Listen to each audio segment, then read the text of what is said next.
Fala galera, começando mais um podcast Produtivamente por aqui, segunda temporada, episódio 2, e hoje ao meu lado meu amigo Vladimir Cardoso, e com muita honra a gente traz esse segundo episódio já com um tema muito relevante. E o tema dessa conversa de hoje não poderia ser diferente como uma das frases que o nosso convidado ele fala nas suas teses, nos seus estudos ali, que é a palavra mais importante das mudanças climáticas não é a sustentabilidade, é a adaptação. Então a gente vai falar bastante sobre isso e durante muito tempo nós sempre falamos sobre preservar a natureza, sobre cuidar da nossa cidade, do lugar onde vivemos, né? Mas hoje a pergunta mudou. E como nós vamos viver em um mundo que já mudou? A gente vai falar muito sobre isso hoje. E para bater esse papo bem legal, quero desejar um bem-vindo muito alegre aqui ao meu amigo Vladimir Cardoso, que traz também um olhar muito conectado à política, gestão pública.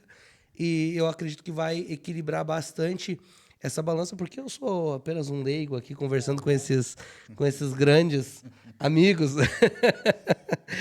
E, Vladimir, é um prazer ter você comigo aqui nessa mesa, estreando esse podcast. A gente teve o nosso podcast de apresentação, mas de convidado é o primeiro. Então, seja muito bem-vindo. Fique à vontade. Obrigado, Juninho. Para mim é uma satisfação enorme estar aqui contigo, dividir essa mesa, né? Eu fico muito feliz pelo convite e principalmente para a gente poder trazer essas temáticas, assim, que de fato são assuntos interessantes e assuntos que as pessoas têm muita dúvida, né? Então, a gente poder trazer especialista igual o nosso convidado de hoje, que a gente vai discutir impacto ambiental, que a gente vai discutir plano de manejo das cidades, que a gente vai discutir política pública, não só de meio ambiente, né? Porque não somente, né, ligado a meio ambiente, mas é um assunto que afeta muita gente. Recentemente, sobre as enchentes também, né? Então, assim, é um assunto que com certeza vai dar bastante bate-papo. Nosso convidado tem muito conteúdo e a gente precisa aproveitar bastante isso e tirar as dúvidas de todos aí. Eu acho que vai ser produtivo para todos nós. Vai ser produtivamente. Sem mais delongas, então, para essa conversa, nós recebemos aqui hoje o excelentíssimo professor. Cara, o currículo dele é grande, acho que nós vamos ficar o podcast inteiro só. O Lattes do cara deve ter umas 50 páginas, cara. Professor André Rafael Weiermiller. Só antes da gente começar a conversa, me diz, falei certo ou errado? Falou certo, sim. É uma grande satisfação estar aqui com vocês. Amigo Vladimir me convidou e te conhecer é uma grande satisfação também. Sim, está certo, porque quando a gente fala assim um sobrenome de origem alemã, quando a gente começa com W, a gente sempre fala aquele W como se ele fosse um V, né? Diferentemente do que se a gente falasse em inglês, uma palavra com W tem um outro som, né? Então, tá é W, som de V. V. Isso. E o V tem som de? F. De F. É o Volkswagen. O Volkswagen é o melhor exemplo, modelo para aprender alemão. Vladimir matou. Perfeito. Mas é assim, é que é da minha descendência. Doutor e mestre em Direito pela Unicinos, pós-doutor em Direito Ambiental e Climático, professor, pesquisador, advogado e autor de diversos livros e artigos científicos sobre mudanças climáticas e adaptação climática. Artigo Adaptação às Mudanças Climáticas pela Valorização da Água, professor também. Eu quero te desejar um bem-vindo, a gente já desejou, mas eu quero começar justamente pela frase que a gente abriu esse episódio. Por que o senhor afirma que a palavra mais importante das mudanças climáticas não é a sustentabilidade, mas a adaptação? Pois muito bem, esse assunto meio ambiente, ele tem diversas ramificações, a gente pode comentar diversas coisas sobre a temática ambiental, sobretudo num contexto como o de hoje, onde a gente vive mudanças climáticas, El Niño, né, prejuízos, todas essas questões que a gente está vivendo no dia de hoje, inclusive, né, julho de 2026 e daqui para frente sempre vamos viver. Então, quando a gente analisa isso tudo, existem várias linhas de pesquisa, né? Várias abordagens sobre o tema meio ambiente, e um deles que sempre teve uma certa relevância foi da sustentabilidade, como tu bem colocou. Sustentabilidade vem já de de um longo tempo de produção internacional, esse termo, né? Que vem da ideia do desenvolvimento ser feito de forma sustentável. Então, isso não quer dizer que a gente não deve se desenvolver, mas sim que ele deve acompanhar essa premissa de cuidado, de conservação dos recursos naturais para as gerações futuras. Então, isso sempre foi assim uma premissa de tratados internacionais e tal, e que hoje é bem forte, né? A gente fala muito em sustentabilidade e, às vezes, equivocadamente, porque a gente coloca a sustentabilidade sempre num patamar de que tudo, em tese, poderia ser considerado sustentável e nem tudo é sustentável mesmo, né? Então, não obstante a importância que tem a sustentabilidade, não obstante toda essa movimentação internacional que teve, que produziu, inclusive, 17 objetivos da ONU, que são bem diversos, que tratam desde questões relativas à conservação da água, à mudança climática, passando por diminuição da pobreza, das desigualdades, igualdade de gênero e outras coisas mais, ou seja, são muitas coisas que a sustentabilidade hoje abarca. Só que essa ideia de adaptação e essa crítica que lá atrás eu fiz, anos atrás, sobre a sustentabilidade, era uma época em que a gente ainda não tinha esses 17 objetivos da ONU devidamente, né, estabelecidos. Foi na época em que eu fiz minha pesquisa de doutorado, já faz aí 15 anos atrás, e naquela época isso ainda era muito assim, visto a sustentabilidade como uma forma de justificação das coisas, né? Então, naquele período, eu comecei a desenvolver, né, nesse estudo da tese, essa ideia de que a adaptação, enquanto prática, enquanto conduta, seria a palavra-chave naquele momento para o futuro, porque a adaptação vinha, então, da ideia de que o ser humano passou toda a sua existência se adaptando ao ambiente, se a gente pensar bem, né? Tá certo. Imagine como é que era na antiguidade, como é que era antes da antiguidade, ou seja, na pré-história, onde se descobriu ali o fogo, né? Onde todas as coisas tiveram que ser desenvolvidas pela humanidade. E durante muitos milênios se ficou assim um pouco estagnado nisso, até que um determinado momento em diante, essa capacidade adaptativa teve um salto, né?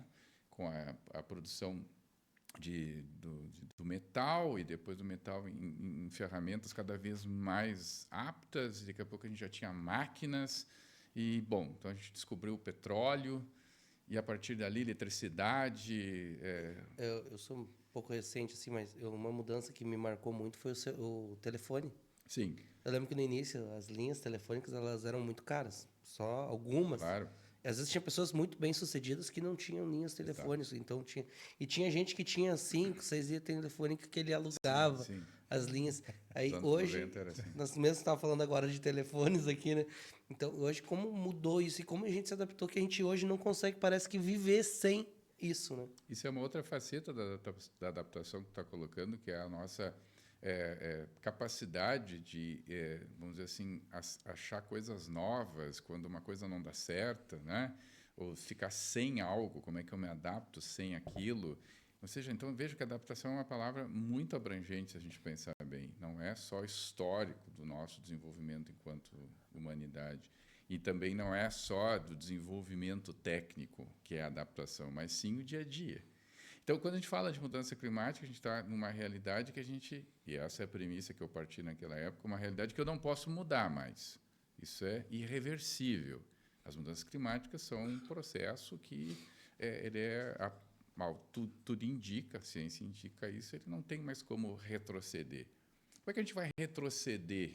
Se pensarem bem, assim, final da Segunda Guerra Mundial, nós tínhamos no mundo em torno de 2 bilhões e pouco de habitantes, 45 ali.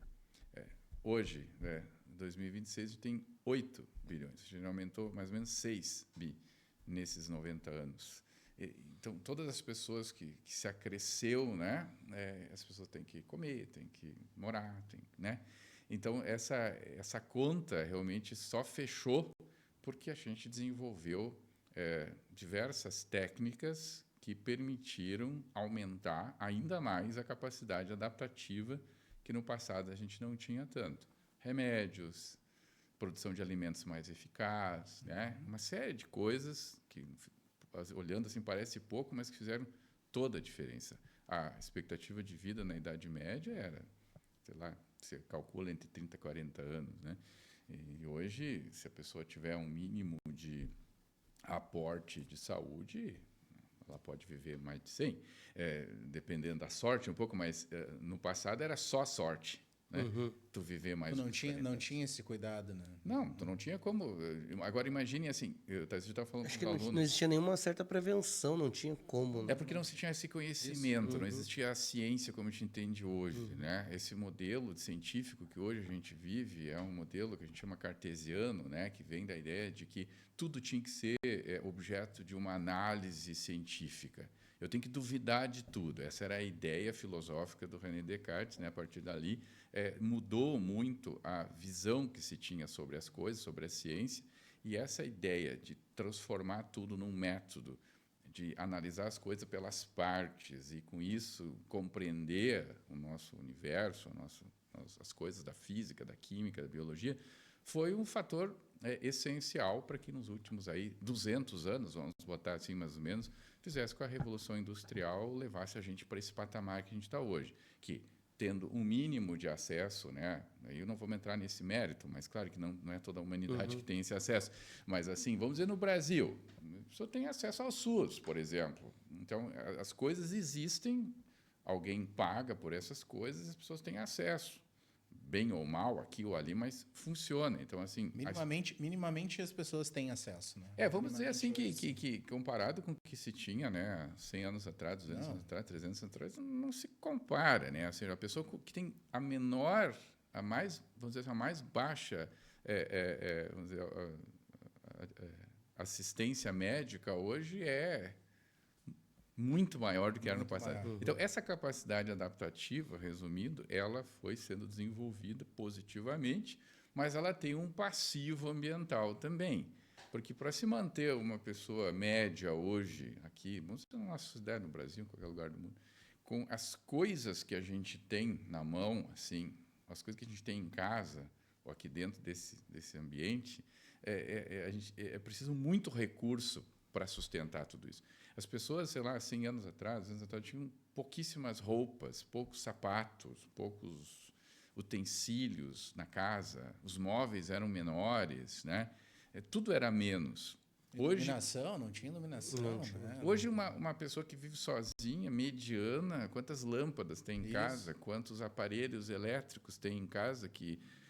Né, mínimo de acesso que tem esse acesso, quantas vezes essa pessoa se desloca por semana com um veículo que usa de combustível fóssil, entende? Começar a fazer essa conta, quantas roupas as pessoas têm em casa, por menos que gastem em coisas pessoais, quantos produtos de higiene, de limpeza e medicamento cada um tem em casa. Então, assim, nem reis antigamente tinham nada parecido com isso, em termos, claro, tecnológicos, né? Mas às vezes até em quantidade, por incrível que pareça. Então, como sustentar todo esse modelo é o grande desafio. Como é que a gente vai adaptar, essa que é a questão agora, né? Essas vontades, necessidades que nós temos com as limitações que o meio ambiente tem e já tinha no passado. Era o mesmo meio ambiente, menos explorado. Não é que não existiam as doenças, as coisas. Sabe que eu vi um filme falando sobre isso? E aí, tipo, a gente tem esse pressentimento, parece que antigamente era menor, não é? Era melhor. Mas aqui, antigamente, a gente não sabia de muita coisa, né? Claro. E eu vi um filme, se não me engano, o nome é Dr. Knock, alguma coisa assim. Voltamos no nome ali. Não sei se essa pronúncia é correta. Ele se forma médico, vai para uma cidadezinha, e aí o médico está indo embora porque ele não consegue atender ninguém no consultório, porque na cidade ninguém fica doente. Aí a farmácia está às traças. E aí, o que esse Dr. Knock faz? Ele vai lá e começa, toda terça-feira eu vou dar uma consulta de graça. E aí, como todo ser humano adora algo de graça, todo mundo foi na consulta. Então, a pessoa saía da consulta sabendo que ele estava doente. Aí, o que acontece? Depois ele está, então, eu vou te dar a receita aqui. Tá? Um remedinho. Aí, passa na farmácia lá, compra esse remédio lá com fulano. Era só uma farmácia e só um consultório. Aí, as pessoas da cidade começaram a ficar doentes. E as pessoas começaram a consumir. E o resumo da história é que o cara, no final do filme, ele constrói um hospital na cidade. A cidade que não tinha ninguém doente, ninguém com problema. Agora estava doente porque alguém começou a dar uma consulta de graça. Ou seja, ele deu... Não vamos olhar a crítica da questão, mas vamos olhar... Ele criou um hábito com as pessoas. Exatamente. Ele criou uma necessidade. Ele criou uma necessidade. Isso que a gente não tinha ali. Esses filmes são interessantes porque eles fazem esse tipo de... como é que eu vou dizer assim? Uma analogia. Essa analogia, assim, isso é muito interessante para a pessoa pensar um pouco. Não precisa ser umas coisas tão declaradas. Assim. Tem gente que às vezes não alcança isso, né? Que olha o filme por olhar, acha aquilo até meio bobo, assim, mas no fundo esses filmes são os melhores que tem. Tem muitos filmes interessantes nesse sentido de mostrar essa comparação que tu pode fazer, de tu começar a refletir. Porque as coisas são tão complexas hoje em dia que a gente não tem como analisar tudo. A gente tem que, assim, meio que abstrair um pouco de alguns exemplos e daí fazer alguma reflexão. A questão ambiental é muito disso, né? Porque a gente, às vezes, não reflete muito o quanto de impacto a gente produz, quão caro que é nos manter como a gente está acostumado e como a gente deveria minimamente contribuir para que isso se mantenha, então. Quando tu fala em adaptação, assim, André, tu acha então que as enchentes, por exemplo, que nós tivemos, todas as enchentes que a gente teve e agora recentemente também a gente tem esses problemas de enchente, tu acha que a gente vai ter que se adaptar a elas? É uma boa pergunta. Eu acho que sim, porque na verdade a gente vai de todas as adaptações, né, que a humanidade viveu, né? Mas é uma adaptação que hoje tem uma capacidade adaptativa maior. Por exemplo, se a gente vê que algum ponto da cidade tem um problema específico que às vezes uma obra resolve, fazendo aquela obra a gente já se adaptou. A gente não precisa se adaptar com a tragédia, não é bem nesse sentido só. Sim. A capacidade adaptativa está muito relacionada com a técnica disponível, que é muito ampla hoje em dia, e com recursos. Claro, sem dinheiro eu não consigo me adaptar a certas coisas. É um exemplo simples do tipo assim, no verão, né, no passado, assim, a maioria das pessoas não tinha ar-condicionado. Hoje, praticamente, assim, todo mundo que a gente conhece tem acesso a algum ar-condicionado. Se tornou uma necessidade. Se tornou uma necessidade, né? Não que ela seja realmente, talvez, uma necessidade. Alguém vai dizer, não, mas não consigo ver sem ar-condicionado. Mas tinha épocas que a gente vivia sem ar-condicionado e nem pensava nisso. Agora que tu te acostumou, tu não quer mais largar. E é tudo assim, então é uma escalada. É que nem aquela história que tu falou do remédio. As pessoas não estavam acostumadas a se ver doente, mas se alguém te coloca isso como algo que é importante para ti, às vezes é subjetivo isso, às vezes nem é tão importante assim, tu pega aquilo como hábito e não quer mais largar. Então, assim, se eu disser que eu vou me acostumar com a tragédia ou com a enchente, não é só nesse sentido, eu tenho que me acostumar que isso é uma realidade. A mudança climática é uma realidade que a gente vai ter que se adaptar a ela. Como?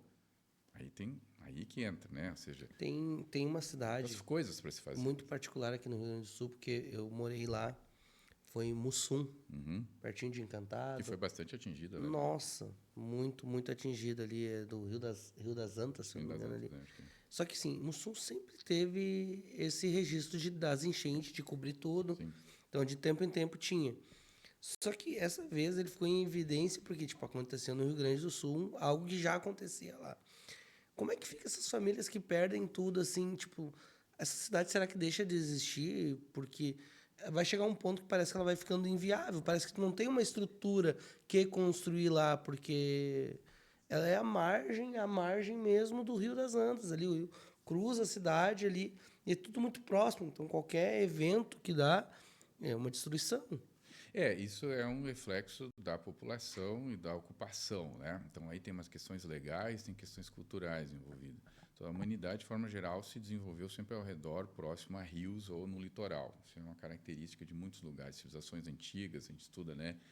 Rio Nilo, Tigre, Eufrates e tal, né? Toda essa questão, Amazonas para nós, enfim.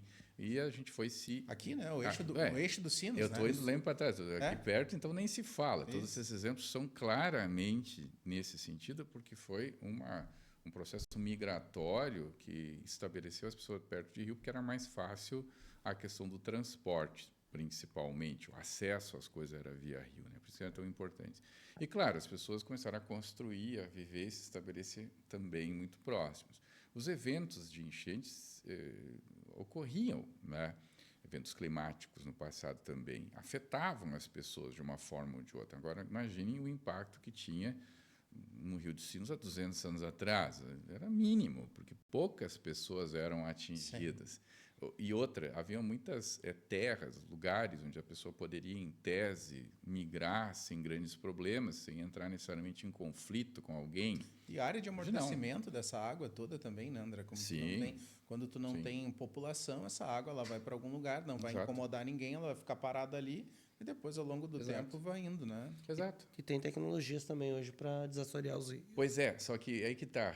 Durante todos esses tempos aí desse desenvolvimento desse processo adaptativo de ocupação de áreas, houve problemas políticos, sociais, assim, que foram deixando as coisas acontecerem. Então, não é que nunca tinha regra para essas coisas, mas também não faz tanto tempo assim que tem. Se a gente for observar as áreas de preservação permanente enquanto lei, APP, a legislação que tratava disso era do ano de 65. Depois foi renovada agora, mais recentemente, no século XXI, 2012, para se criar algumas modificações do Código Florestal que trata justamente disso.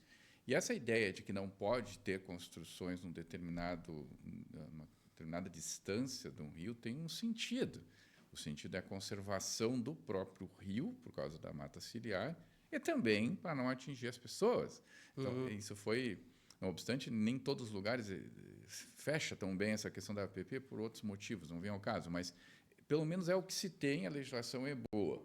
Só que daí, se a gente não respeita essa APP, e a gente está sujeito, claro, a algum tipo de influência do rio sobre aquelas pessoas. Então, como tu falou, cidades que tradicionalmente eram criadas ao redor desses rios, passou muito tempo, criaram-se leis sobre isso, mas já havia ali situações consolidadas, como há em toda a cidade, e nunca se pensou, também não havia fundamento legal para tirar as pessoas de Mussum, sei lá, porque ali necessariamente haviam ocupações muito antigas. Aqui a gente pegar o Rio dos Sinos hoje, lá em São Leopoldo, imagine lá, ele é canalizado, ele tem muros, ele tem, né, toda uma estrutura pública, a rua vai até perto do rio, enfim, sem fim de lugares é assim, aquilo está consolidado. Mas quando ocorre um fato extremo desse, essas áreas são tomadas, agora a gente está vendo cada vez mais por esses eventos. A gente não era acostumado com isso,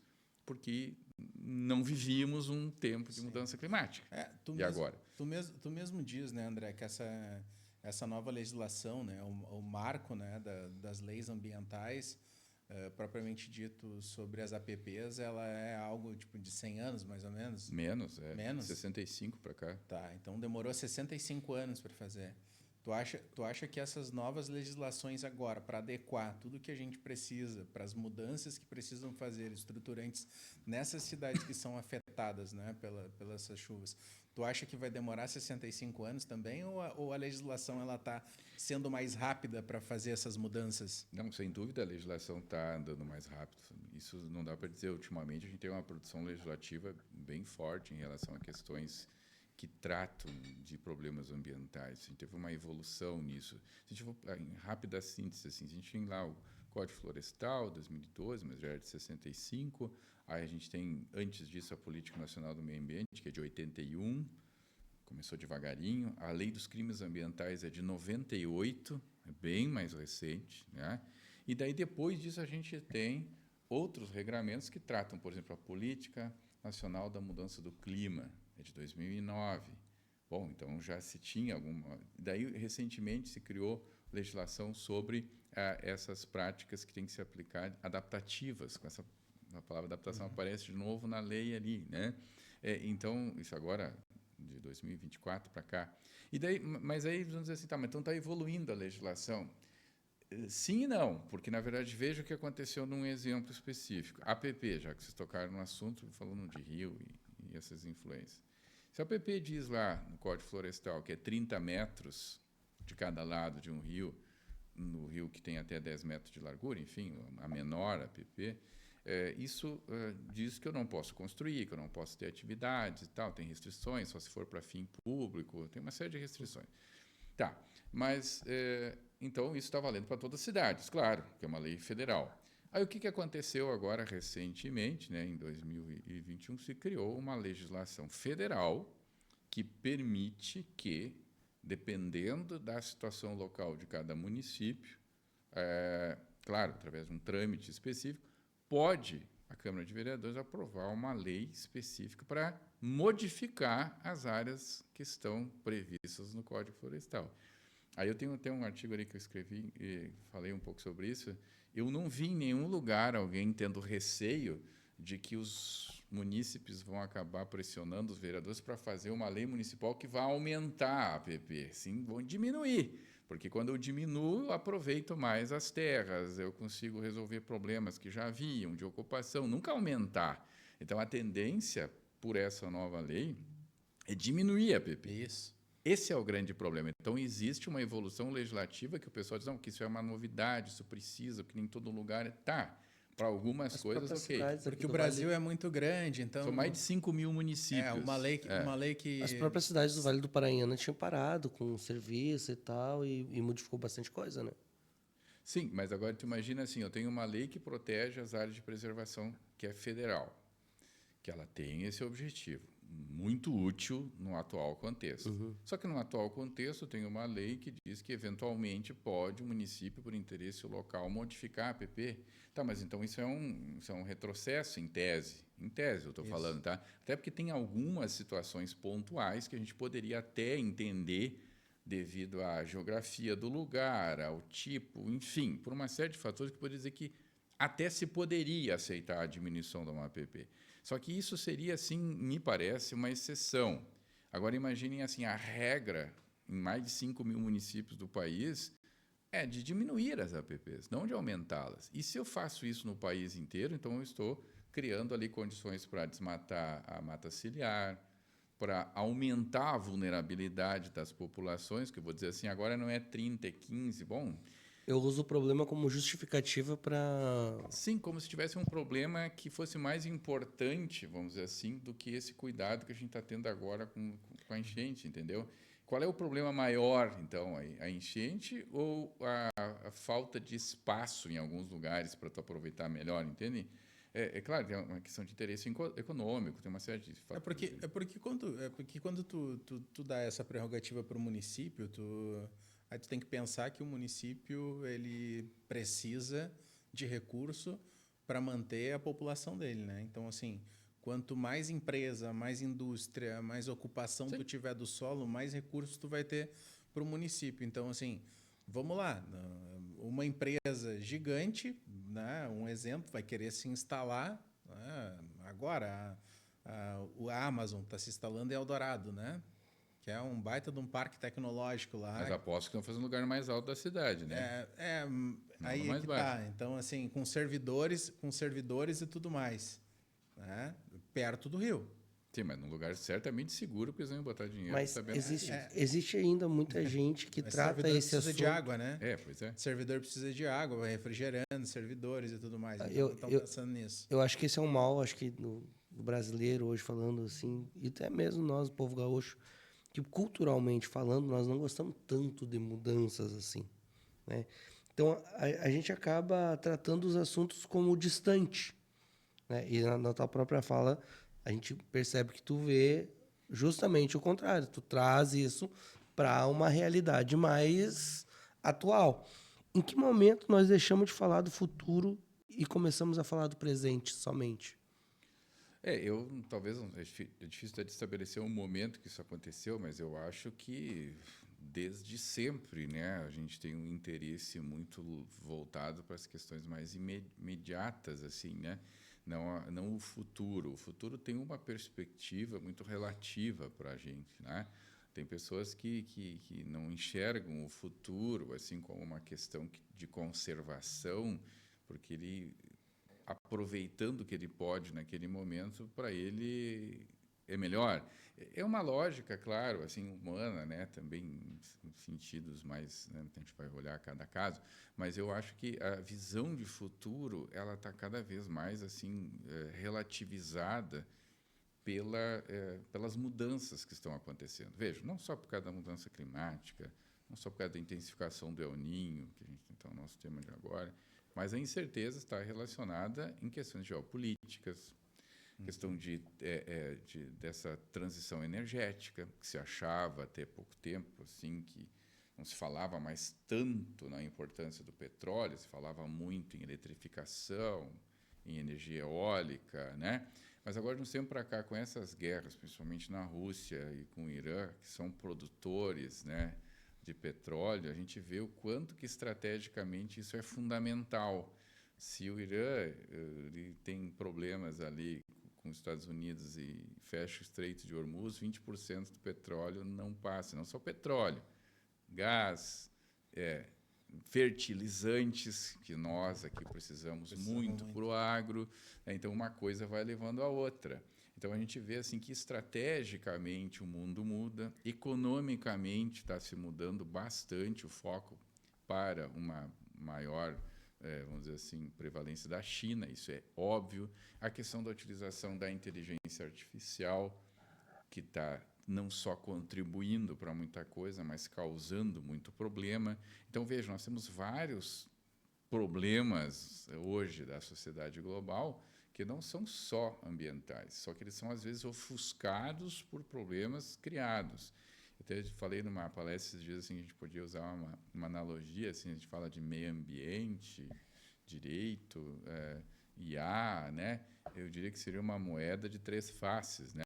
Mas como só tem 2 faces a moeda, né? Sim, tem a moeda física, que a gente podia pensar, aquela coisa, né? O meio ambiente é uma coisa, né, que é palpável, né? A economia, as coisas são produzidas também, né? Mas onde é que fica a IA nisso? Ela é uma terceira face, ela é virtual. Só que para manter aquela terceira face virtual funcionando, como tu falou, eu preciso dos data centers, né? Por exemplo, para ter um data center eu preciso de uma grande quantidade de energia, que muitas vezes é produzido por fontes não renováveis ou é produzido com água. Com água, Então, ou a própria água para refrigeração. Daí, não só isso. Para produzir todos esses elementos da tecnologia, tablets, computadores, servidores, cabos, tudo que a gente pode imaginar, toda essa parafernália tecnológica, também existe uma quantidade absurda de matéria-prima que vem do meio ambiente. Então, tudo isso a gente faz para manter o quê? Dados. Para manter uma coisa que não é palpável, é dados. Mas a gente vive sem dados? Não podemos mais dar para trás. Então, a gente tem que agora, a gente não pode mais andar para trás porque a gente se acostumou e nosso sistema de vida é esse. Então, se é assim, qual é a solução? É se adaptar a essa nova realidade. Mas aí que está, me parece cada vez mais frágil essa relação, essa conta que a gente tem que fazer entre a minha capacidade de adaptação e as necessidades que são criadas. Antes que vocês falaram, né, de criar uma necessidade. Tem coisas que eu não precisaria, acabo dizendo que eu preciso. Sim. Porque eu me acostumei. Isso é muito comum. E quem é que ajuda a fazer isso? A própria inteligência artificial. Vejam como as coisas são circulares. A própria inteligência artificial, o próprio celular, o próprio equipamento, que, por sua vez, também tem um impacto ambiental. Tudo tem esse impacto ambiental, se pensarem bem. Só que essa consciência de que a gente está vivendo dentro desse contexto que a gente chama assim de paradoxo, né? De crise, ou outros, como dizem, né, de risco, isso falta para muita gente. Eu acho que para a maioria, esse esclarecimento de quanto custa a gente ter toda essa situação de conforto. Tu fala bastante, né? Tu falou agora da água, né? E tu fala bastante também nos teus estudos. Sim. Por que tu acha que a água, então, é um recurso mais estratégico para as próximas gerações? Eu já tinha esse estudo um dos estudos que eu fiz há muitos anos atrás, uns 20 anos atrás, sobre mudança climática. Quando eu comecei com isso, eu estava voltado, o foco ali naquele estudo foi com a questão da energia eólica. Depois mudei o foco, porque as coisas mudaram também um pouco em relação ao que se falava para a água. Então, essa tese que eu tratei da adaptação, eu usei a questão da gestão da água como foco prático. Então, por isso que durante um tempo eu estudei bastante a questão da água. Depois eu voltei para a mudança climática e antes disso eu ainda fiz uma boa parte assim do tempo de estudo com a questão dos refugiados também, que é um outro livro que eu tenho, em que a gente também pode ver ali refugiados ambientais e climáticos, que estão cada vez maiores em termos de quantidade hoje. Isso é um outro tema já paralelo, né?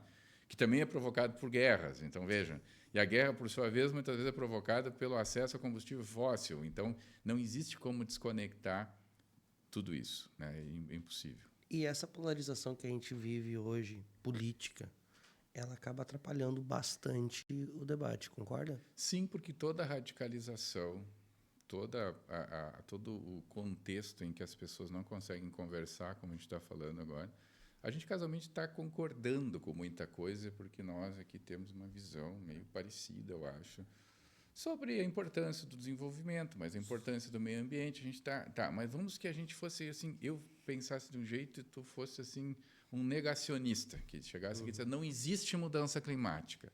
Ia chegar num ponto que a gente ia começar a discutir mesmo, que eu ia dizer assim, mas de onde é que tu tirou que não tem? Ah, porque faz, entende? Dizer, não, mas mas pelo menos a gente ia debater com isso. Agora, quando chega um ponto que eu lacro que tu fala e tu lacro que eu falei, a gente não fala mais. Não fala. Então eu fico com a minha verdade e fico com a tua. Tá bem, só que os outros que são menos esclarecidos, mais jovens, eles vão ver os mais velhos falando isso, vão dizer, mas vocês tinham uma obrigação de debater isso, né? Porque como é que nós vamos aprender se os velhos não debatem, não usam a experiência que tem? Eu, novo, vou fazer o quê? Vou começar a procurar no celular, então. Aí eu vou procurar no celular e vou achar lá que me agrada um pouco mais a linha negacionista, ou não. E aí eu vou seguir o meu conhecimento por aquilo ali. Vai estar errado também. Então, a radicalização sempre leva a isso. A radicalização leva à ignorância. E a ignorância não é ciência. Então, quando a gente não adianta falar sobre alguma coisa com alguém se a pessoa parte da premissa de que aquilo não existe. Entende? Não tem como conversar. Não sei se já é candidato, é pré-candidato. Já é candidato? Depende, se Agora, passou a convenção, sim. A presidência, tá? Não vou citar nomes aqui, mas eu vou citar a situação, tá? A gente comentou até que, para mim, eu caiu no meu desgosto justamente por esse negócio. Sempre que ela fala, ai, voz, aquele negócio assim e tal. E ele está crescendo muito entre os jovens. Sabe, o jovem compartilhando, vai ser, não sei o quê. Porque tem aquela fala do jeito deles, é meio rebelde, assim. Eu acho isso tão perigoso.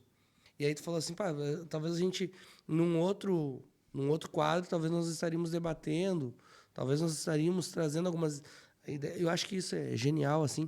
Só que, diante de tantas evidências, pra gente que é consciente, não tem como debater.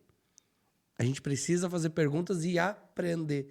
E aqui fica aqui o meu agradecimento mais uma vez para ti, por estar presente com a gente aqui no Produtivamente, por nos permitir sentar à mesa com alguém que estuda tanto sobre o assunto e se preocupa com isso, porque é um assunto tão importante, é um assunto de extrema importância para a nossa sobrevivência, e a gente poder dividir esse conhecimento com as pessoas. Porque tem momentos que a gente... a Bíblia vai dizer isso, né? Há tempo de sentar, há tempo de fazer, há tempo... Então, tem várias situações da nossa vida que nós precisamos identificar o quê? Que tempo que é? Eu acho que tu foi muito feliz no teu estudo, né? Que traz isso num tempo... Há 15 anos atrás, você falou que escreveu aquela frase, e hoje ela reflete uma atualidade, parece que tu escreveu hoje de manhã. Infelizmente ou felizmente, do ponto de vista da pesquisa acadêmica, é felizmente. Agora, do ponto de vista prático, é infelizmente. Porque quando eu escolhi aquele tema lá da mudança climática, naquela época, tinha estimativas que eu vi hoje que não se confirmaram porque elas se anteciparam. Então, foi pior. Então, é um tema importante, foi bom eu ter tratado disso e continuar tratando. Quando falei da água, a situação só piorou de lá para cá, né? Em vários sentidos sobre a água, tanto por causa do excesso como por causa da falta. Quando eu tratei dos refugiados, foi um problema que estava apenas começando essa onda migratória na Europa em 2015, falei sobre isso em 2016, 2017, agora já virou um problema de ideologia, que nem era mundial, tanto, tá? não só na Europa agora. Claro, mas o problema começou em 2015, quando teve aquele afluxo de refugiados que a Alemanha aceitou, quase 1 milhão. Daquele fato, eu fiz aquela pesquisa de pós-doc e fiz aquele livro que fala sobre a história da Alemanha e o papel dela nesse processo. Só que o tempo foi passando, já passaram mais de 10 anos disso, e nesses 10 anos mudou muito. O afluxo começou a ficar cada vez maior, as populações europeias começaram a não gostar mais muito disso, no início acharam aquilo aceitável, depois começaram a achar que não, Isso começou a virar uma plataforma política para dizer não e é não mesmo, e aí começou também a ter cada vez mais movimentos assim radicais, inclusive violentos, quanto as pessoas, daí virou plataforma política, ou seja, eu não estou nem entrando no mérito, quem está certo não, porque cada país da Europa tem o seu porém. Até estava conversando com um pesquisador esse dia, ele estava falando uma pesquisa que ele teve acesso, que é fato, segundo ele, por essa pesquisa, que até 2030, mais ou menos, um pouco mais, na Europa a gente vai chegar a um equilíbrio praticamente entre europeus natos, ditos de origem cristã, com pessoas de origem islâmica, no caso, né? Porque elas têm 4 filhos, em média, por família, e os europeus, se tem um, é muito. Então, na verdade, é uma questão demográfica que está mudando culturalmente, por exemplo, na Europa. É fato isso, né? Isso é ruim, é bom? Bom, não sei, isso o tempo vai dizer, mas é muito pelo processo migratório que aconteceu dos últimos 10 anos para cá. Claro que já tinha antes outras ondas migratórias, que na Alemanha, que eu estudei principalmente, nos anos 70, entrou muito turco na Alemanha, então já estavam assimilados, mas hoje é um outro fato, é muito diferente. As pessoas têm problemas em muitos lugares do mundo e procuram se salvar, procuram uma vida melhor. Aí tem problemas com a assimilação, tem problema que as pessoas que vão não querem se adequar à lei ou à cultura do lugar. Aí tem coisas bizarras, do tipo assim, o país dá a escola e daí o menino não fala com uma professora, ele não se dirige a uma mulher, porque pela cultura dele não pode falar com a mulher de ninguém, porque é a mulher de alguém. Então, os meninos na escola, na Alemanha, por exemplo, tiveram muitos problemas com isso, porque eles não falam com a professora. Então, vejam, pequenos detalhes, mas que são grandes problemas. E como que a Europa vive com esse boom populacional, sendo que sempre foi muito organizado, né? As cidades, né? As estruturas. Que nem foi e não é mais, tá? Tem muitos problemas com isso hoje na Europa em relação àquela coisa tradicional. A Europa viveu um período muito ruim entre Primeira e Segunda Guerra Mundial. Se a gente pensar bem ali, foram só 20 anos de diferença. Tem autores até que dizem que a Primeira Guerra Mundial é uma guerra que não terminou, isso deu uma pausa. Então, essa Primeira e Segunda Guerra Mundial, 18, 19, ali, né, até 39, quando começou a Segunda. Então, esse período foi muito ruim para a Europa, né? Ela empobreceu demais, né? A gente teve uma modificação geopolítica muito forte, que o Império Britânico perdeu toda a sua prevalência para os Estados Unidos. Os Estados Unidos surge ali como realmente uma potência depois da Segunda Guerra Mundial. Os países europeus todos empobrecidos. Então, graças e depois só se desenvolveram com a ajuda americana e soviética, né? Que já ajudaram para também separar o mundo em dois, que seria o problema da Guerra Fria, que teve consequências terríveis também, né? Mas que, num determinado momento, em virtude desse medo polarizado, como tu falou antes, né, dos dois sistemas, os dois lados, vamos dizer, reconstruíram, mantiveram aquilo. Bom, com isso a Europa... Só rápida síntese, né? Sei que é assunto bem complicado, mas assim, a Europa, então, ocidental, colocou, ela ficou organizada de novo em cima de um determinado padrão econômico e principalmente desenvolvendo ali a ideia de que o europeu queria o que a gente chama de estado de bem-estar social, que é o estado provedor. Tu paga um imposto muito alto, mas tu ganha tudo que tu precisa do essencial, ou seja, educação, saúde, segurança. Ainda é assim em muitos países da Europa, só que o custo disso é tão alto que tu precisa ter uma população economicamente ativa crescente, não que esteja diminuindo. Então, o que está acontecendo na prática, né? Esses países estão cada vez gente mais idosa, que estão se usando da previdência, que eles contribuíram, mas ela é mais pesada, né? E menos jovens para manter. Tipo no Brasil. Sim. Não é diferente aqui. Só que aqui a gente nunca alcançou um estado de bem-estar social. Foram, assim, remendos que foram feitos de diversas formas para chegar ao que a gente pela veia cultural. Por causa, de um lugar para o outro também muda muito. Sim, claro. Não vamos comparar a Europa com o Brasil, que são países menores, mais antigos. Tá, tudo isso é verdade. Mas nem todo país mais antigo é mais desenvolvido. Se você pegar por isso, sei lá, o Egito, um dos países mais antigos que tem em termos de civilização, vai ver o que é uma bagunça, assim, né? Os lugares são sujos, desorganizados, tem muito problema de violência, não é um lugar bom, segundo algumas pessoas que eu conheço que já foram para o Egito, de morar.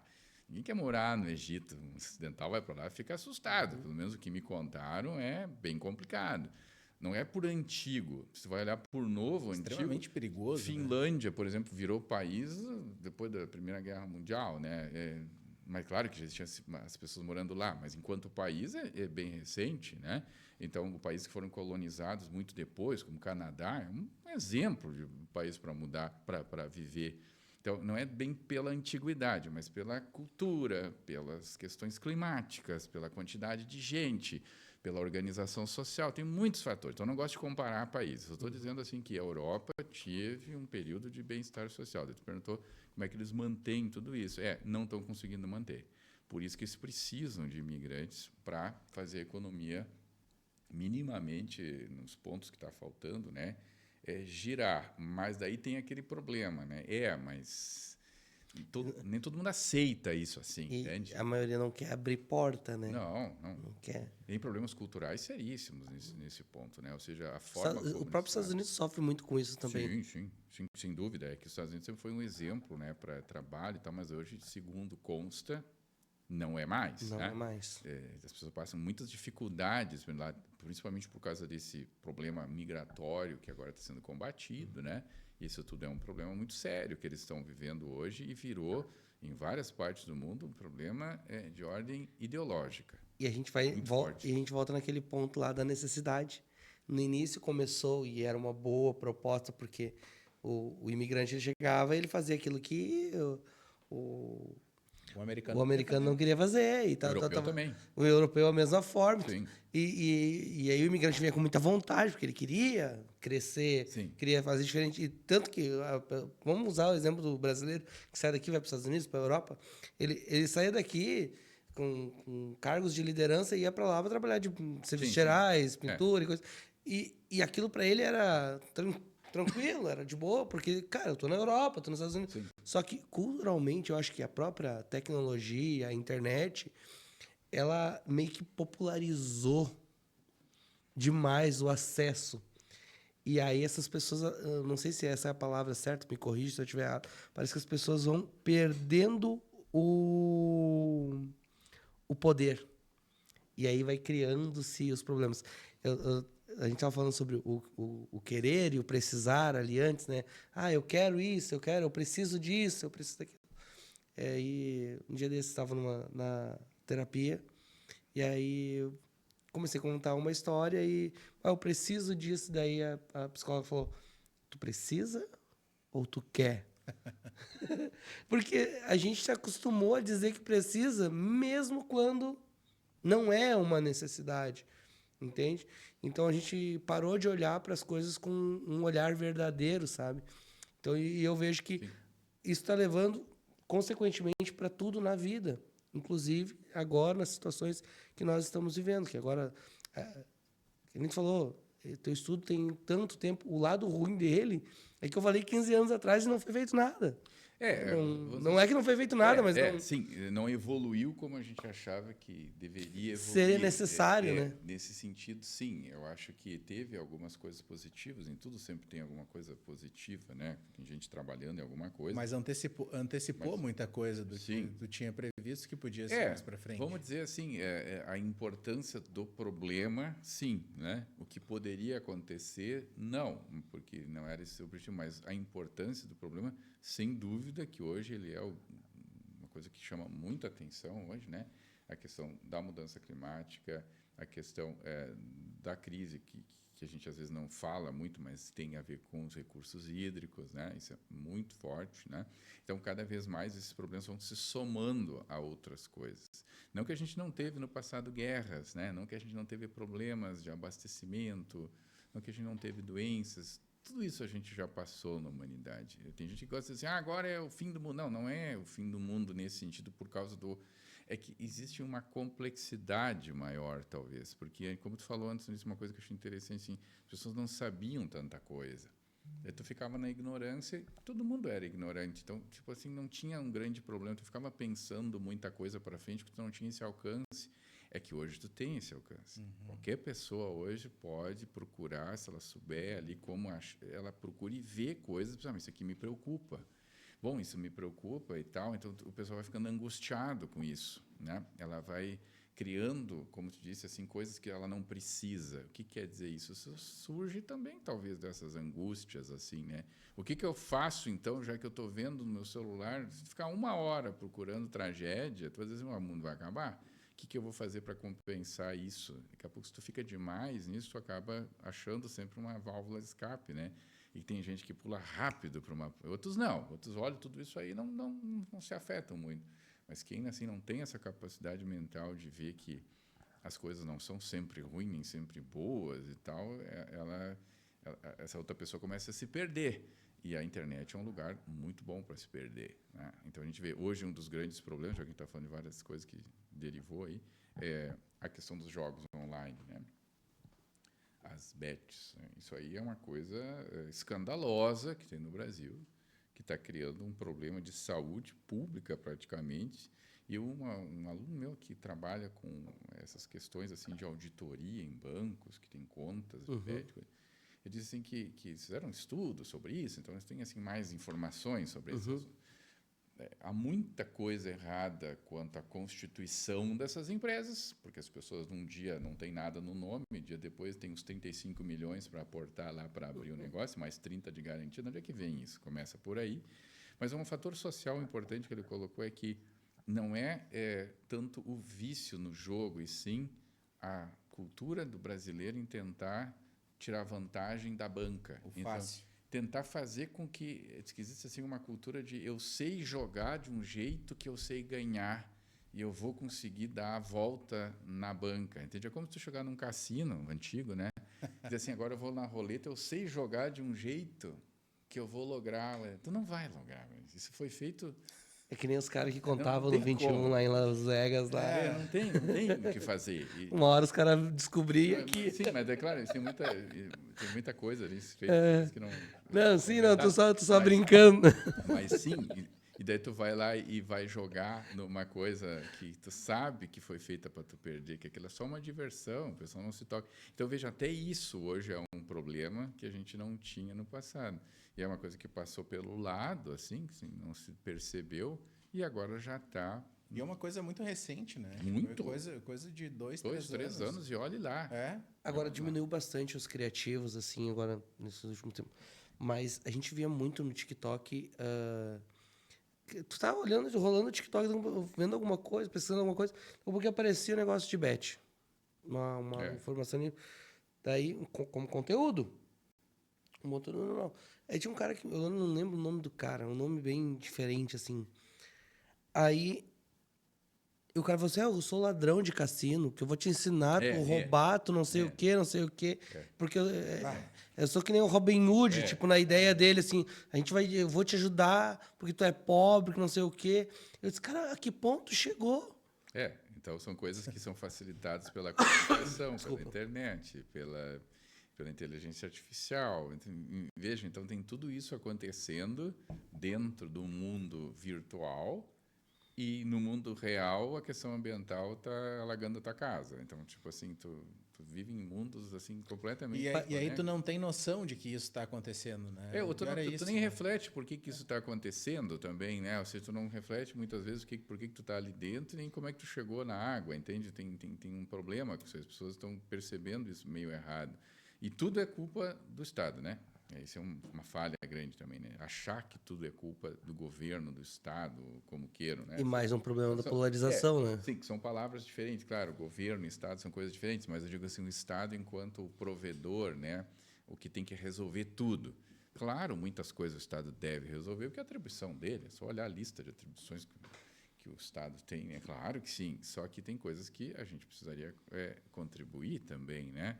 Essa questão de resíduo sólido, de lixo, entupimento de coisas, ou seja, todas essas coisas que a gente vê aí, isso é um mínimo que as pessoas deveriam fazer para não contribuir ainda mais para um problema que às vezes não consegue se resolver. Que a gente disse lá em Mussum, sei lá, em Lajeado, agora está alagado de novo, em Rolante estava alagado. Tem coisas assim que não tem muito o que fazer, só uma grande obra, só alguma coisa, só que assim, então não tem tanto a fazer pelo poder público, mas também não faz nada para ajudar, né? Tu não ajuda em nada também, tu só acha que tudo tem que ser feito pelo Estado. Agora se discute muito em questões judiciais também, né? Quem é que é o responsável em termos de danos pelas coisas que acontecem, sei lá, a gente tem que botar na nossa cidade, né? Em Porto Alegre, no centro de Porto Alegre ou na Zona Norte, quem é que tem que pagar por aquele prejuízo que eu tive por estar no meu negócio lá? Isso já virou mais de 20 mil ações judiciais que tem essa natureza. É mesmo? Sim. Então, não só em Porto Alegre, mas vamos dizer, no estado aqui. Então, nós temos, parece que o último número, não tenho certeza, mas acho que são 25 mil ações, algo assim. Acho que são 18 mil no estado, Justiça Estadual, e 6 ou 5 na Justiça Federal. E aqui fizeram uma força-tarefa, né, para dividir. Então, é mais, eu estou só simplificando, mas mais ou menos assim, dividido entre 4 julgadores para dar conta dessas ações que visam indenizações do Estado, entre aspas, né, seja Prefeitura, Estado ou União, e está se vendo que há decisões de 2 juízes contra o Estado e decisões dos outros a favor, ou seja, são posições jurídicas diferentes, porque eles entendem, quem entende que o Estado não é responsável, diz assim, olha, não tenho como condenar o Estado por um fato tão excepcional. E os outros dizem, não, mas ele não era tão excepcional assim, ele era previsível. São 2 visões diferentes. Daí tu entra com uma ação, tu é meu vizinho, Flávio, e eu caí num juiz que é pró, né, Estado, nesse sentido, dizer, não, o André não vai ganhar. Mas o Flávio entrou com outro juiz e disse, não, isso aqui o Estado tem que pagar sim, porque deve ter previsto, daí tu ganha ou não. E daí a gente recorre e vai para o tribunal. Daí lá no tribunal também vai ter essa divisão. E essa última enchente agora de Lajeado lá, que vai dar um BOzão também, porque Sim. 24 horas antes disseram que estava tudo tranquilo, que não ia acontecer nada, e daí vem um alerta depois e... É porque essas coisas são imprevisíveis, né? mas é aí que entra. E se tu tá numa mancha de inundação, por exemplo, que é o que os municípios devem fazer, que é o plano de contingência que todos os municípios que passaram por isso deveriam ter feito, tu tem que saber que aquela população, mais cedo ou mais tarde, tu vai ter que tirar ela dali. Porque ela tem que ser uma zona de amortização. Mas aí o que falta não é a comunicação, Flávio, entende? Inclusive, falando em plano de contingência, essa Sapiranga está fazendo, tá melhorando o plano de contingência, o que está... Todas as cidades são obrigadas hoje a fazer, né? Principalmente essas que estão agora dentro, no eixo aqui dos sinos, porque nós ainda, Sapiranga, a gente tem que agradecer aqui aos primeiros alemães que chegaram aqui, porque eles não se instalaram, né, na beira do rio, né? Eu acho que nós somos os únicos por aqui, né, André, que não se instalaram. Pois é, né? é uma coisa bem interessante, né? Não se construiu a cidade ao redor do rio, né? A gente ficou longe do centro da cidade, vamos dizer, o núcleo habitacional ficou mais perto mais para o lado do morro do que para o lado... Ficou no eixo do trem, né? Mas o trem vem depois, Vem né? depois do trem? Então, na verdade, nós temos aí uma situação bem sui generis mesmo, assim, né? Que não nos afetou tanto. A maioria dos lugares, a população se deu ao redor de rios, pegar a Igrejinha, né? Isso. Tantos lugares, Lajeado, sim, São Leopoldo. O rio corta a cidade, né? Corta a cidade. Nós não. E isso fez com que, claro, tivesse vamos dizer assim, um contexto, um ambiente, vamos dizer assim, né, propício a futuros problemas. Só que não se falava nisso antigamente. Vejam, então, as coisas que foram feitas, pensadas numa realidade, agora é outra. Aí que entra a adaptação. Como é que eu vou me adaptar a isso? Eu não posso simplesmente, como a gente estava falando aqui agora, tirar as pessoas dos lugares. Isso não adaptar é diferente de reagir, né? Porque, na verdade, assim, como seria a adaptação? Então, a adaptação seria de muitas formas. Assim. Primeiro, eu ter a consciência, isso está implícito, claro, as pessoas não precisam saber disso, mas é implícito, que não dá para retroceder na maioria das coisas. As coisas são postas, são uma realidade criada assim, eu não posso mais retroceder. Se eu não posso mais retroceder, o que eu faço? Eu tento contornar, assimilar aquele problema. Como é que eu faço isso? Como a gente faz no dia a dia, se adaptando aos problemas da vida. Assim, a temática ambiental também pode seguir. Mas como eu faço para me adaptar, então, do ponto de vista prático? Existem inúmeras coisas. Políticas públicas específicas, não é? De fiscalização, de reassentamento de pessoas, desapropriação de área, proibição de ocupação. Existem parcerias público-privadas que podem promover pagamentos por serviços ambientais para que as pessoas não façam determinada coisa, já que aquilo é econômico, então ela tem que ser subsidiada com aquilo. Existem uma série de outras situações, como, por exemplo, transição energética, diminuição de energia produzida por combustíveis fósseis, eletrificação, quando possível, né, dos veículos, uma série de coisas, mas nada dessas coisas é definitiva e não é solução total para o problema. A gente sempre sonha com isso aqui vai resolver o problema agora. Não, isso aqui vai te dar uma vida melhor. Toma esse remédio que tu vai ter uma vida melhor. Tá, mas eu vou ficar... Não, bom tu não vai ficar. Vai tomar a vida inteira. Sim, mas então eu tenho que me adaptar a essa minha condição de saúde. É a mesma coisa no meio ambiente. O meio ambiente também está doente, né? Existe essa concepção interessante, já bastante antiga, de que a Terra é um organismo, né, vivo, Gaia, né? Dentro da noção ali de conjunto de fatores, né, complexos. Tal. Quem desenvolveu isso foi o Lovelock, né? Teve esse nome, Gaia. É um nome mitológico. Né? Então, a ideia é de que esse ser Terra está doente, né? Claro, ele tem sintomas, ele responde às batidas que ele leva. São batidas naturais e agora batidas não naturais, vamos assim dizer. Alguém pode... Como não natural? Não, é feito pela humanidade. Então, é evidente que... A gente estava falando nisso aquele dia, naquele debate lá do Euninho, que eu estava te falando. Euninho existe há... não se sabe quanto tempo, há milhares de anos, esse processo ali no Pacífico. Foi descoberto não faz tanto tempo, essa dinâmica do El Niño. Ele não foi provocado diretamente pela utilização de combustíveis. Não é isso é outra coisa. Isso é um processo de que esquenta, esfria o Pacífico natural desse organismo Terra, assim como há outros, né? Correntes marítimas, uma série de coisas. Mas a mudança climática que a gente fala hoje, ela é resultado de um processo de, vamos dizer assim, de agressão a essa terra, que começa desregulando o efeito estufa, que é natural. Sem o efeito estufa a gente não teria vida na Terra. A gente começa a desregular o efeito estufa na medida em que a gente emite grandes quantidades de gases de efeito estufa com a industrialização e com a vida diária. Esses gases de efeito estufa provocam uma desregulação no efeito estufa natural. E essa desregulação leva a um aumento médio da temperatura, que é o aquecimento global, que, por sua vez, não fica só no aquecimento, ele tem consequências, que são as mudanças climáticas. Então, vejam, a mudança climática hoje é o resultado de um processo que é natural mais artificial. E a gente faz o quê? Contra o natural, eu não posso fazer nada. Mas quanto ao artificial, eu posso contribuir. Resolver? Não, jamais. Não tem como resolver mais. Só que, vejam, as pessoas não estão gostando desse resultado. Na Europa, está cada vez mais quente. Incêndios. Agora está acontecendo no verão europeu, né? Um calor insuportável na Europa nessa época, que nunca se via.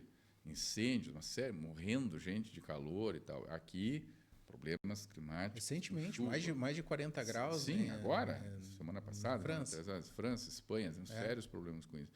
Aqui nós temos os nossos problemas, não precisa nem citar. Outros lugares do mundo se estima que vai ter uma grande afetação climática na África, que é justamente um dos lugares mais sensíveis sob o ponto de vista econômico e adaptativo, e também vai se ter um forte impacto daqui para frente em regiões onde se localiza boa parte da China e da Índia, onde tem a população maior do mundo. Então, ali vai ser mais problemático ainda essa questão de calor excessivo, questões de inundações e tal. Então, isso tudo vai afetar uma boa parte da humanidade. A agricultura vai ser e já está sendo afetada em muitos lugares, né? O Brasil pode ter sérios problemas com a agricultura no futuro, se mudar, eventualmente, um regime de chuvas na região central do Brasil e aqui no sul também. Então, ou seja, tudo está interligado. Por isso. André, tu é professor de Direito e eu queria te fazer uma pergunta. Como tu acredita que a lei pode literalmente salvar vidas no momento atual que nós estamos vivendo? Lei que tu refere é para a questão climática? Legislação ambiental. Legislação Eu acho que existe, ambiental. eu acho assim que existe talvez uma expectativa grande demais da gente em cima de leis, né? A lei é uma forma de deixar um trato que a sociedade fez em determinado momento escrito para depois a gente seguir o que está ali, né? Então, quando se inventou a ideia de que a lei tinha que ser superior à vontade de alguém, foi um grande avanço. quando inventaram depois também, principalmente a partir da Revolução Francesa, que a gente tinha que ter uma separação de poderes para que isso ficasse um pouco... deu uma boa melhorada, mas tudo isso demorou muito. Então, a pretensão que a gente tem em cima da lei, ela acho que é um pouco forte demais, porque uma lei pode ser muito bem feita, muito bem pensada, nas coisas, mas ela está sempre feita para o passado, né? O problema do direito é muito resolver problemas do passado. Claro que nós temos leis que têm propostas e medidas ali preventivas, que é muito comum dentro do direito ambiental também. Não pode fazer certas coisas para não dar outra, né? Como a questão do licenciamento ambiental, por exemplo. A própria questão das APPs também é preventiva. Ela salva vidas? Entendo que sim. Nesse sentido, sim. Cumprindo o que está ali, a probabilidade de dar problema é menor. Se a gente for ver, vamos usar um exemplo nessas questões lá das mineradoras, né, que tiveram esses problemas lá em Minas, que estouraram e tal, os reservatórios. Elas eram licenciadas, a lei estava tentando preservar vidas nesse sentido, sim. Mas havia ali um defeito na forma como as coisas foram conduzidas. Tá, mas isso foi falta de lei ou foi alguma decisão técnica que uma decisão política aceitou? Então, isso aqui vai estourar. Não é que vai estourar, mas poderia ser feito melhor? Poderia, mas isso é seguro? Bom, se tu está me dizendo que tu é um técnico, é um engenheiro, então é. E o cara também não tinha estou simplificando, essa intenção de matar ninguém, mas se simplificou um pouco as coisas a ponto de deixar... Tanto que nenhum engenheiro vai assinar um projeto... Não. Acredita-se a princípio que não. Mas aí o que é? Sim, assino até, mas eventualmente ali não. Só que o que aconteceu? Aconteceu uma fatalidade. As coisas acontecem, houveram outros fatores. A lei salvou vida ali, ou seja, a lei de forma geral que prevê esse tipo de atitude proteção, preventiva. Né? A lei estava ali. Eles estavam licenciados. Volta nesse ponto. Sim. Estava tudo sendo fiscalizado? Parece que, pelo que se sabe, sim. Mas será que não teria que ter sido feito mais? Quando a coisa acontece, sempre alguém diz que tinha que ter feito mais. Já perceberam isso, né? Depois que está feito, é fácil julgar, né? Principalmente quando é comigo, né? Com certeza. Tu vai dizer assim, por que tu não fez isso melhor? A minha missão vira achar o culpado. Mas aí que o direito faz isso. E não resolver o problema. Quando tu vê um problema, por exemplo, assim, de menores, viram esse caso que deu aí do pai, aquele americano, que fez 5 partos da mulher para ninguém ver. Uma coisa bizarra que aconteceu ali. Bom, aí, segundo consta, já passaram por triagens e eles estavam no radar da assistência social já há mais tempo. Pessoas tiveram contato e tal. Bom, deu o que aconteceu, não preciso nem dizer o que houve, né? Péssimo, tragédia. Aí, o direito, a lei, né? O sistema, começa a esmiuçar todos os passos e ver quem botou a mão nesse assunto. Foi o Flávio, foi o André, quem foi? Por que tu não foi lá ver? Por que tu não... Porque tudo por que tu não? Aí todo mundo errou. Entende? A gente vai indo atrás para tentar achar um culpado, ou vários culpados para as coisas, seja ambiental, seja de crime, seja o que for, mas assim com um compromisso muito de dizer, mas a sociedade, então, você fez justiça com isso aqui, então, né? Achamos os culpados, mas todo mundo errou, se pensar bem, né? Ou seja, muitos erros. As pessoas também não são obrigadas a sonhar. Eu sou um juiz, por exemplo. Aí eu vou dar hoje, vai ter um caso lá para mim e eu vou deixar o cara sair, que está lá na minha mão, alguma coisa, e eu estou naquela, tem os requisitos para deixar preso ou não? Pela lei, não. Tirei ele porque a lei me deixou fazer isso. No mesmo dia ele foi lá e matou a mulher. Outro dia a RBS está lá, juiz que liberou o cara ontem e hoje matou a mulher. Se o juiz tivesse deixado preso... Não tinha... Sim, mas não é tão simples isso, entendeu? Se tem os requisitos que a lei traz, talvez a lei salva, às vezes, alguém de ser morto na cadeia porque tu foi preso injustamente. Tá me entendendo? Agora, por outro lado, depois que aconteceu, é fácil. Se o cara tivesse ficado preso, não tinha matado. É verdade. Mas em outros 1000 casos em que a pessoa não foi presa... e por isso não gerou um outro problema, ninguém conta, porque ninguém morreu, porque ninguém... né? Então, essa conta é muito complicada de fazer, quando tu está perguntando do direito, salvar alguém de alguma coisa. Mas difícil isso. Tu acha que assim, então, mais A gente sabe que vai acontecer de novo essas enchentes, e isso vai ser cada vez mais frequente, mas de que forma que a gente minimiza isso? É legislação, é conscientização da população? O que a gente deve fazer, assim, nós como cidadão, assim, tipo... Tem uma lista de coisas, eu já dei uma parte da lista, né? Claro, legislação a gente já tem. Se precisar fazer qualquer tipo de ajuste legislativo, se faz, isso é o de menos, tá? Não adianta ter um monte de lei, né? Esse dia eu estava vendo, era um trabalho que eu participei ontem numa banca, uma aluna que fez um doutorado, e ela fez uma pesquisa, assim, para saber, olhem bem, se tinha proteção específica para uma determinada espécie de orquídea, muito importante sob o ponto de vista ecológico aqui no estado. Essa era a pesquisa dela. Ela pesquisou mais de 7.000 leis.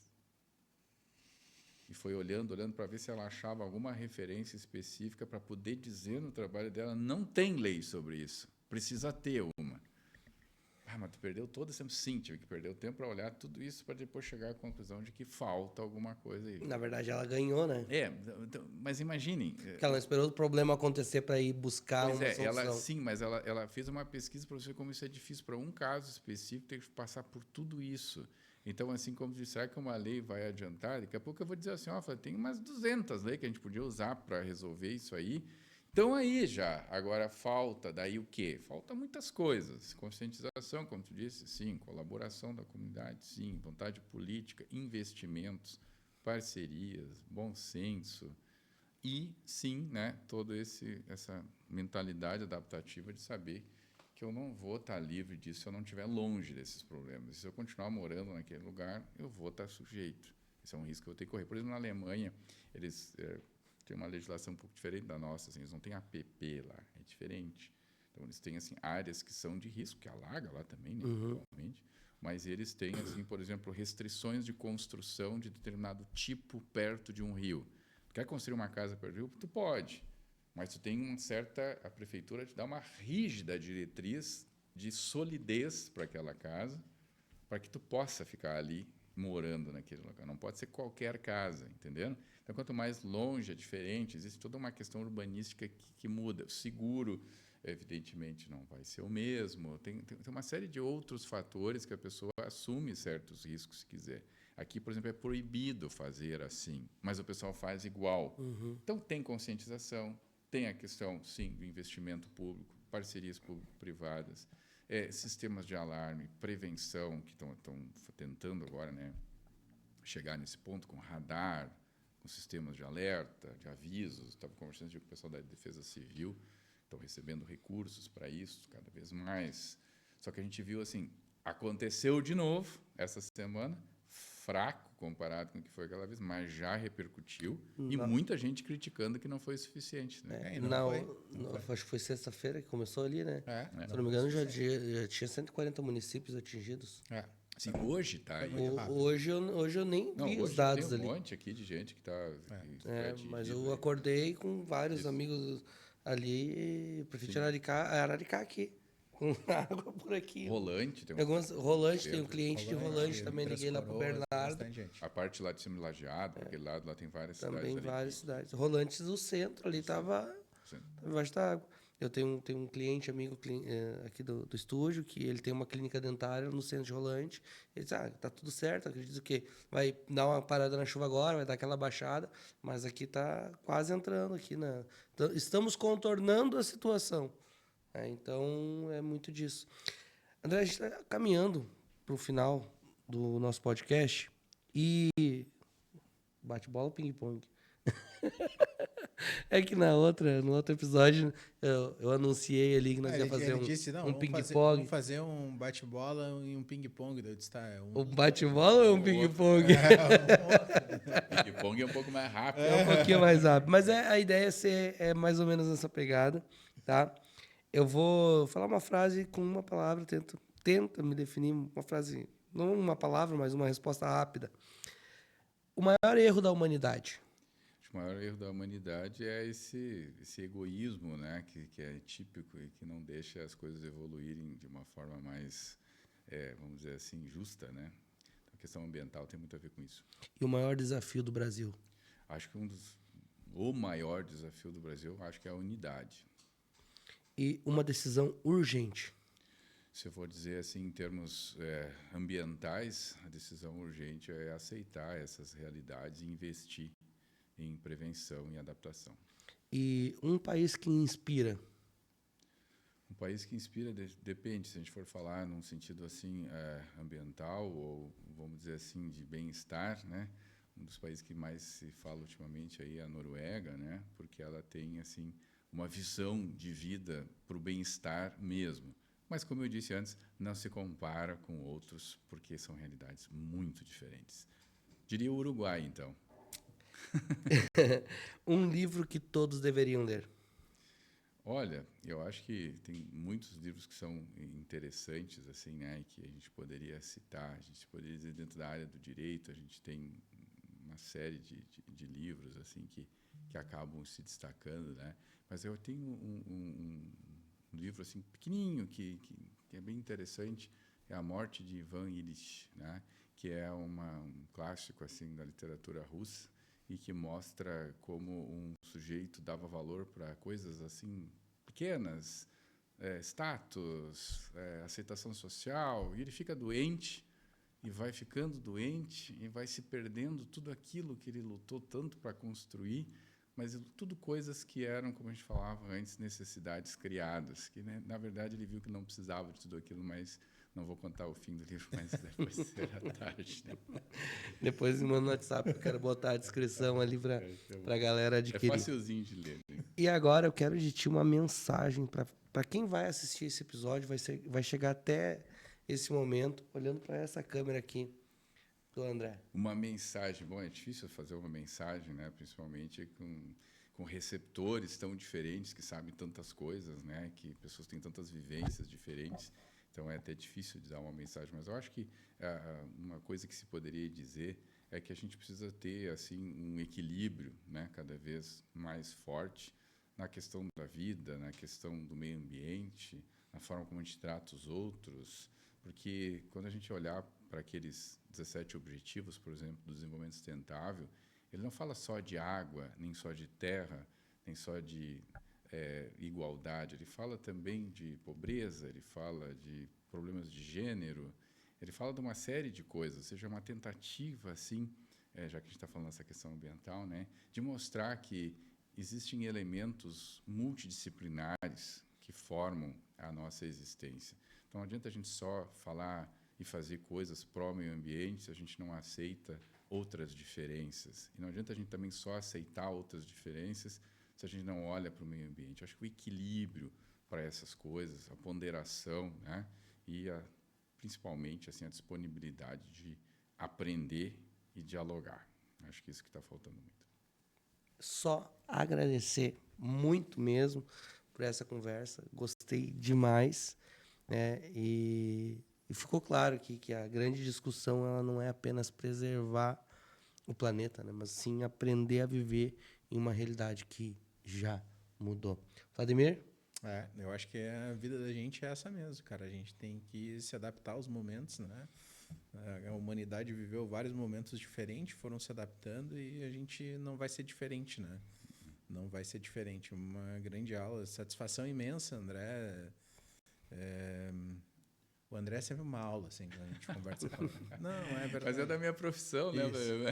É sempre uma aula, assim, é sempre um privilégio falar com o André. Uma conversa gostosa, né? Muito bom. Aprendi muita coisa hoje aqui. Espero que o pessoal aqui também aproveite bastante esse conteúdo que a gente está gerando, né?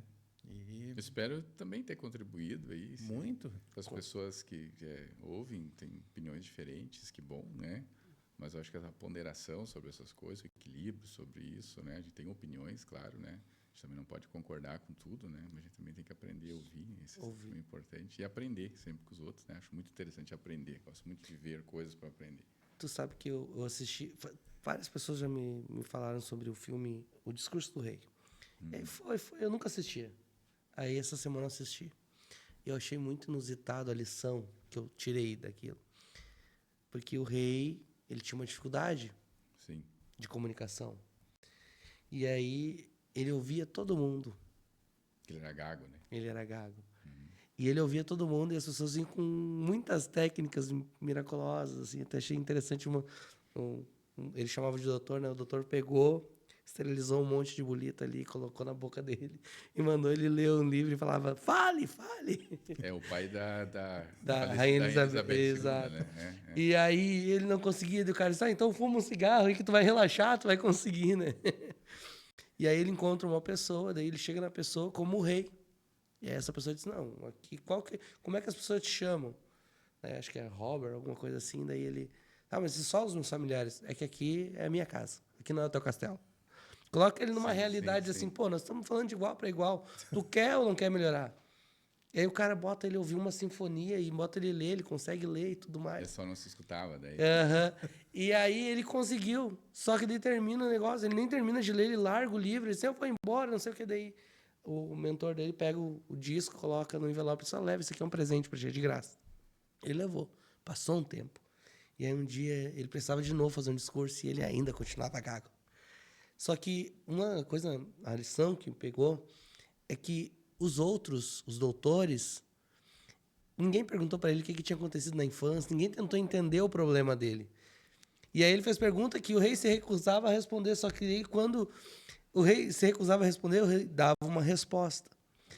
E uma coisa que eu vi que quando ele se permitiu ouvir, ele aprendeu. Ah, sim. Esse eu acho que é uma grande lição desse filme. Isso, cara. E é isso. Sabe por que as pessoas não aprendem? Eu falava com minha filha ontem. Sabe por que as pessoas não aprendem? Fala dela de novo. Mas sabe por que as pessoas não aprendem? Porque elas não querem parar para ouvir. A gente só quer justificar, a gente só quer acusar, a gente quer achar um culpado. Mas eu não quero sentar e aprender. Cara, que conversa gostosa, só agradecer mesmo. E até deixa eu só fazer um detalhe que eu gosto muito dessa parte da história aí. Esse rei, né, ele só se tornou rei porque o irmão dele abdicou, né? Então ele não estava preparado para isso, ele teve que se adaptar a uma realidade, ele mudou toda a vida dele, Totalmente. A família dele, por causa de um problema amoroso do irmão que queria casar com uma mulher que não podia casar com ele, então ele já teve que abdicar, tem toda essa história. E tinha toda a cultura da religião ali, sim, que ele era sim, ele era o representante da igreja e tal, então não podia casar com uma mulher divorciada, a menos que ela fosse viúva. Então tinha todas as coisas de monarquia britânica, né? Mas, enfim, eu acho que um bom exemplo, um ótimo exemplo que tu trouxe, porque ele realmente teve que se adaptar a uma realidade que ele não estava preparado, teve um grande desafio, se adaptou e conseguiu passar por isso. E passou por algumas situações constrangedoras. Sim, claro. Tá? De rolar no chão do cara.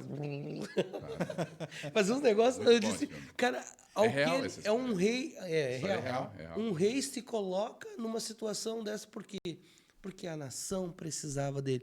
Então, cara, eu acho que. Eu não olhei isso aí ainda, cara. Eu acho que esse é o quê da questão, assim, cara, da gente olhar para ver e dizer assim, cara, por que eu preciso fazer isso? Não é parar de dizer eu preciso. Ou eu quero. Não, por que eu quero e por que eu preciso? Acho que isso faz muito sentido. Quem quiser conhecer um pouco do teu trabalho, rede social, como é que funciona para te encontrar? Olha, eu tenho, sei lá, as redes sociais aí, tenho elas aí, podem procurar pelo meu nome, enfim, né? Vão achar fácil, pode botar no Google também. A gente vai botar na descrição aqui também. E daí ali aparece também muitas coisas publicadas, né, e tal, tem assim os links de artigos, de coisas, tem bastante acesso. Tem LinkedIn também, LinkedIn geralmente bastante artigo. Mas não uso ele muito, mas tem também, né? Então, só colocar o André vai vindo lá, vai aparecer. Aparece um monte de coisa. Isso aí. Vai aparecer alguns trabalhos, uma meia dúzia. Nossa, eu me apavorei. Não, eu vou ter que marcar mais uns 2 ou 3. Não, eu fiquei pensando assim, cara, será que eu vou conseguir conversar com o André? Olha o preconceito, né? Não, porque, cara, o nível intelectual... Não é isso. O meu... Idade. Não, é idade. Isso que tu vai falar, é idade, né? Sabe que tem aquele ditado que diz que o diabo não sabe que sabe, né? Por ser diabo, assim, por ser velho, né? Isso também, né? Cara, mas sabe que meu pai... Se eu ouvisse muitas das coisas que meu pai me falou, ou uma delas, que é a mais importante, talvez hoje eu estaria rico, né? É que eu não ouvi. Brincadeira, desculpa.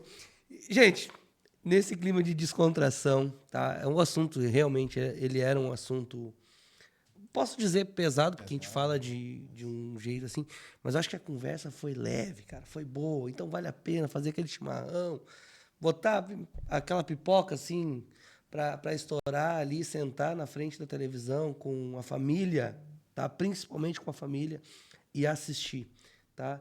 E não concorde com tudo, talvez discorde de algumas coisas, mas aprenda, escute e busque uma solução. Tá? Vamos parar um pouquinho de dizer eu preciso e perguntar por que nós precisamos. Então, essa é a mensagem desse Produtivamente. Eu sou muito grato pela tua participação. Obrigado mesmo, André. Vamos marcar outros. Sim, tem muitos temas aí que a gente pode discutir. É vasto e a gente ficou muito feliz. Então, já segue aí, @podcast Produtivamente, Vladimir Cardoso, Senhor Júnior Ribeiro, SR Júnior Ribeiro lá no Instagram. E também quer conhecer um pouquinho do trabalho dessa produtora incrível, que é a nossa casa aqui, www.produtoradesignio.com.br e também no Instagram, Produtora Designio. Tamo junto, até o próximo Produtivamente, que vai ser massa demais. Isso aí, até mais. Valeu.